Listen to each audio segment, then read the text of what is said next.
Alright guys, dokkan time. So this is going to be just a quick video of getting the fearsome activation cell max done. This was one thing I just could not get done at the time of this recording. Yesterday's 12-hour stream of the grand tour of the Eza Phy Piccolo.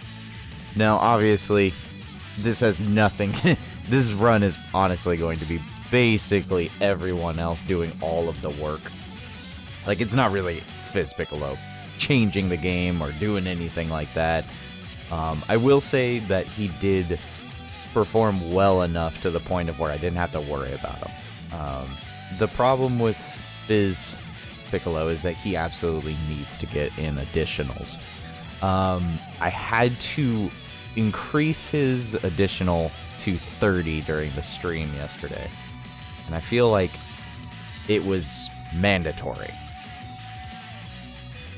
I wouldn't say that it made him necessarily consistent, but it was enough to actually fill the void. I will say that. It was enough to say, okay, we're getting enough double supers in to be okay. Obviously, against Fearsome Cell Max, you have one of two choices. You either make a really wonky team and hope for the best and do as many cheeses and tricks that you possibly can to help whatever unit you're taking into there, and you just rinse and repeat consistently, constantly, and just hope for the best. I probably have done this. I probably did this at least 6 times.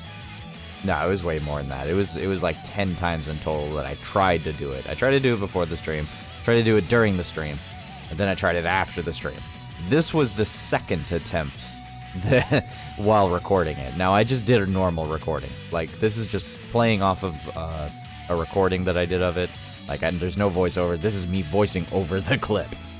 But basically, we just brought in Gamma 1 and STR Piccolo and the normal units you would bring into Cell Max.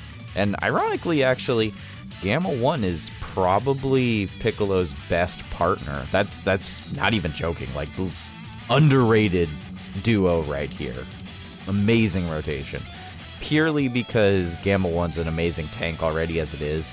He's supporting and giving Piccolo ki. He's giving him defense. He's giving him Cold Judgment Link, which is actually more important than anything else.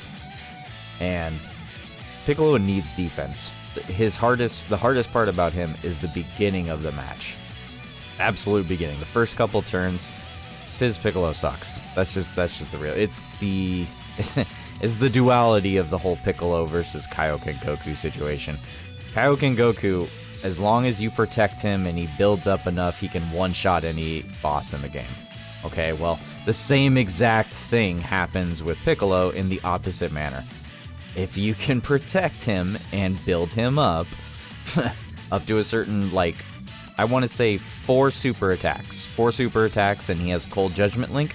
The man's safe from almost everything in the game. Almost everything. Nothing's going to kill him, especially if you just keep building up his defense. He's an impenetrable tank, and then when you transform him, he actually does pretty decent attack numbers, not going to lie.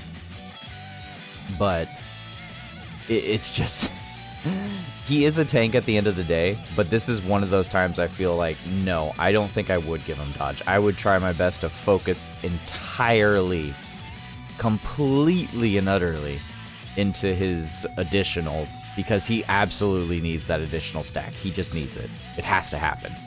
100% needs to happen. The small, minuscule amount of chance that he would have to dodge does not make up for him needing to actually additional. It just doesn't make up for it. It really doesn't. I'm not even sure I even give him a chance to get hit in this red zone. Or not in this red zone, but in this this fight. Like right here, we do a skip. Yeah, we do a skip with because they locked Pycon down. He blocked Pycon down. No matter what, we weren't living this situation without skipping him with the Ghost Usher. I think what happens is the next, as you can see on the turn order down there, we have double Orange Piccolo, which basically gives us the dub 100%. So we don't even get to see Piccolo fighting Fearsome activation Cell Max. But it did get done with him on the team, and honestly, at the point of where he was at in previous runs, he can definitely survive normals and super attacks if you transform him after 5 or 6 supers, which isn't an issue so long as he double supers every turn beforehand and he's on like rotation number 1. This is Piccolo's worst. This is him at his worst. Literally, it's him at his worst is in the short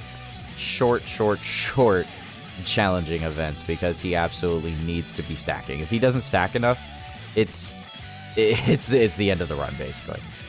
It's night and day between Fizz Piccolo actually stacking and not stacking. Like, it's night and day. He can either look like the worst unit in the game, or honestly, he can look like the best unit in the game, because if he stacks up enough, he's tanking everything. He transforms, he's doing like anywhere from 8 to 9 million attack stats, which is actually really good for a tanking unit. Like, the only other tank unit I can think of is Orange Piccolo that actually does the same thing. So, but anyways, that's pretty much it. I'm gonna fast forward it because this is literally the next 3 minutes worth of just Orange Piccolo beating the crap out of it. I probably could have done this with a team that, yeah, we just wail on him for so long. It's just so painful. Yeah. But anyways, so you could probably make a team, a defensive team, where he would be okay, but he's not going to do absurd amounts of damage like Orange Piccolo will. He definitely can tank the tech phase. He just absolutely needs to get in those stacks. The stacks are so important.